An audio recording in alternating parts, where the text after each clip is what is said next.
পোশাক শিল্পে অস্থিরতা নিয়ে সচিবালয়ে শ্রমিক মালিক ও শ্রম উপদেষ্টার বৈঠক চলছে। বিস্তারিত জানবো, সচিবালয়ে আছেন সহকর্মী কামরুল হাসান সবুজ। সরাসরি যাব তার কাছে।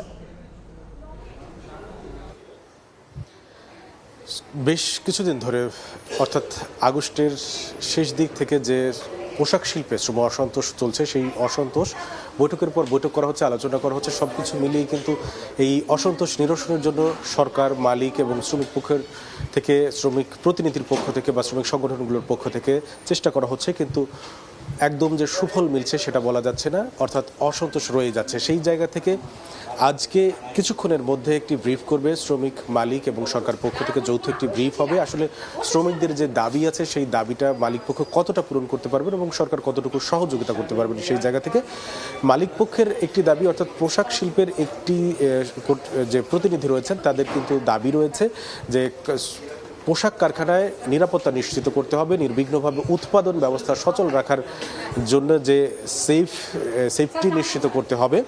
সেই জায়গা থেকেই আসলে এখন কি করা যায়, কতটুকু সহযোগিতা করা যায়, কতটুকু স্থিতিশীলতা ফিরিয়ে নিয়ে আসা যায়, সেটি আসলে নির্ধারণ করা হবে। এবং এর আগে গতকালকে কিন্তু কি দাবি মানা হবে না হবে, অর্থাৎ শ্রমিক পক্ষ থেকে যে দাবিগুলো দেওয়া হচ্ছে, মোটামুটি 18 দফা দাবি রয়েছে। যে নতুন করে মজুরি কাঠামো পুনর্নির্ধারণ করে যে ডিসেম্বরে যে মজুরি বাড়ানো হয়েছে সেটি আবার বাড়াতে হবে, এবং যে বার্ষিক ইনক্রিমেন্ট 5% রয়েছে বেতন বৃদ্ধির, সেটি 10% করা সহ টিফিন ভাতা, হাজিরা বোনাস, নানা ইস্যুতে মোটামুটি 18 দফা দাবি রয়েছে। সেই দাবিটাতে আসলে কতটুকু মানতে পারবে, এর জন্য কিন্তু গতকালকে বিজিএমের পক্ষ থেকে জরুরি সাধারণ সভাও করা হয়েছে, এবং সেই সভা থেকে তারা সাধারণ সদস্যদের মতামত নিয়ে এসেছেন।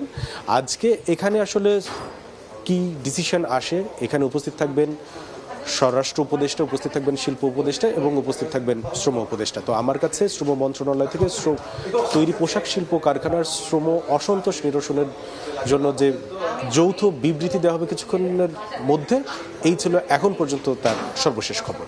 সবুজ, আপনার সঙ্গে আবারও যোগ দিব আমরা একটু পরে। কামরুল হাসান সবুজ যোগ দিয়েছিলেন সচিবালয় থেকে।